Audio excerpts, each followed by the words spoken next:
Okay, so this is for my motion graphics class. Last week we played with motion tracking, and today we're going to look at masking as a way to work with layers of video in in the frame. Um, this is a motion track of Jack Nicholson from the infamous "Here's Johnny" moment. One of my students had this project. He had a double face. I thought I'd use the kind of more insidious face of sticking the tongue out. And we motion track Jack Nicholson's chin, and you can kind of see this right here really quickly. Here's Johnny. Here's Johnny. Now, but wouldn't it be nice if we could cover this part of the emoji with the chopped in hole, right? And the way we're going to do that is we're going to actually copy and paste the video and put it on top, and then we're going to mask everything out except for this little, and this is going to be an easy mask because this is still video, all right?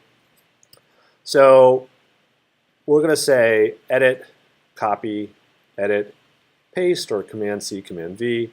We put it on top, all right?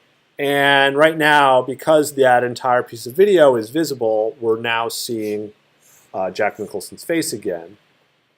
And in order to make only this tiny little piece here visible, and then the rest of that side, and the same thing, we're going to make a little drawing around the edge of this cutout, all right, using what's called the pen tool, all right. And I'm going to kind of zoom in a little bit. And this is the same kind of tool that you use to draw, the same pen tool. So when you click, actually Command-Z, if I click points, all right, and I can do this because it's outside of the frame, notice it doesn't, it's just straight. But if I click and drag, we get curves, right? This area doesn't matter because it's outside of the frame. Once I start to move in here, I'm going to use these curves to try to match as well as I can the edge of the frame here, okay? And I'm just kind of slowly working through that to get a really nice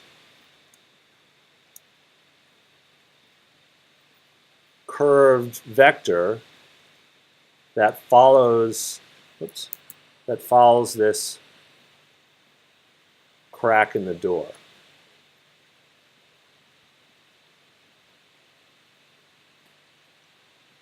And once I've done that,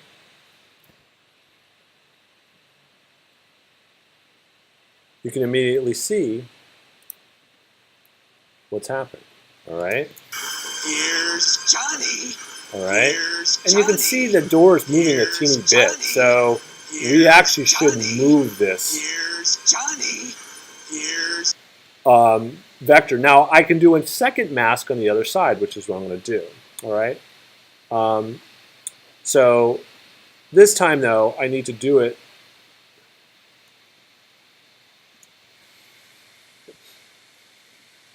while the tongue is turned off because I need to see where it is, all right? So I make sure that the layer I'm working on is still selected, and I'm going to start again, and I'm going to just kind of move along.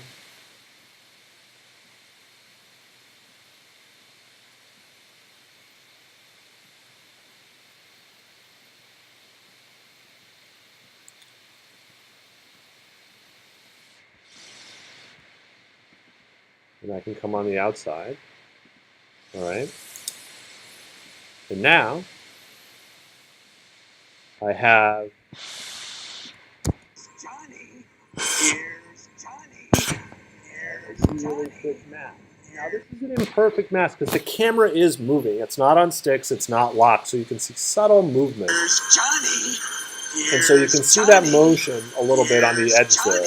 Now there's a couple things you could do. You could really, really closely look at this. So if we look at the mask, now if you highlight the layer, you'll see the masks, and the masks have points, okay?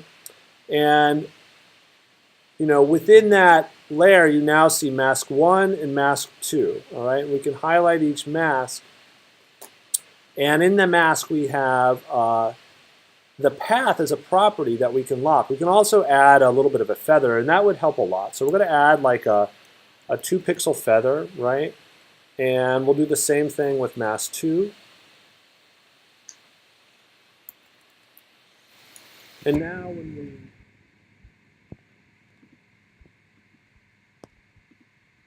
you can see the edges smooth out a little bit. We're still seeing the rough edges, right? Because the camera's moving and the mask is not, right? And so we're going to try to move this mask the teeniest of bit to match the motion of the camera. It's tough. If we move across, we can see that the camera moves really subtly. You have to look, especially right here, you kind of see it. If you look really closely at, say, a point right here. So we could see that the mask is moving a teeny bit. All right, so I mean the camera's moving, so we technically need to move it. Like here, it moves a teeny bit, and then it moves over. And so we can move the mask over time, and that's just and you could actually create a motion path and have the mask follow that motion path. And so that's one option. All right. So in a sense, you could follow, say, one of these points, right, and then in this visual right here, and then have that mask follow that. And I'm not going to do that right now. I'm just going because I want you to see how to move a mask manually, which isn't too hard to do. And we're going to have this path. We're going to start it at the beginning. All right, we're going to zoom back out. Okay.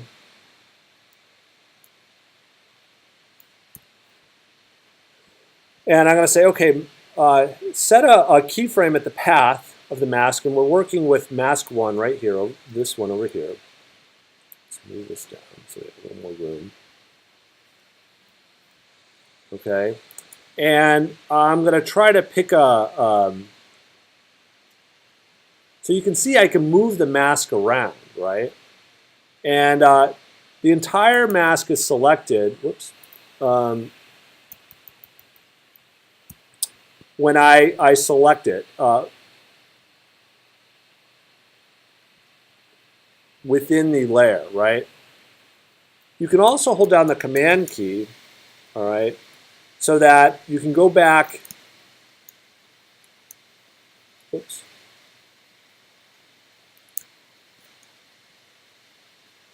And you can move individual points, all right? So each point across time can be moved. Now these are inconsequential, so I can move over, and then I can move one point, and I'm going to move it way over here. This one won't matter. So if you watch, you can see that it's making a set of across those keyframes. It's making a change in position. So for other types of masks that involve a lot more motion, you can move them frame by frame. So for this one, it's not a hard mask. I'm going to make sure that all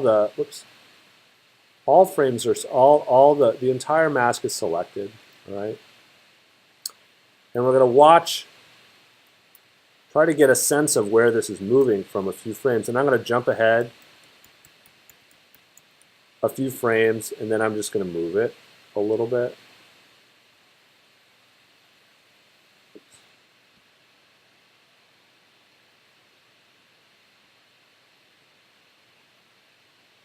All right, then jump ahead, and then we're going to move it a little bit, jump ahead,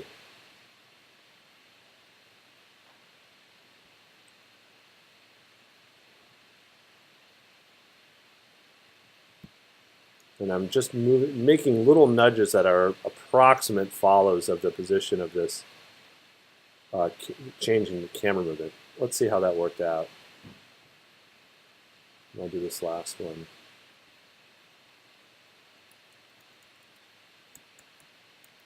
And sometimes it's good to move back and forth. So let's see. We'll go back to here. We'll say fit to window.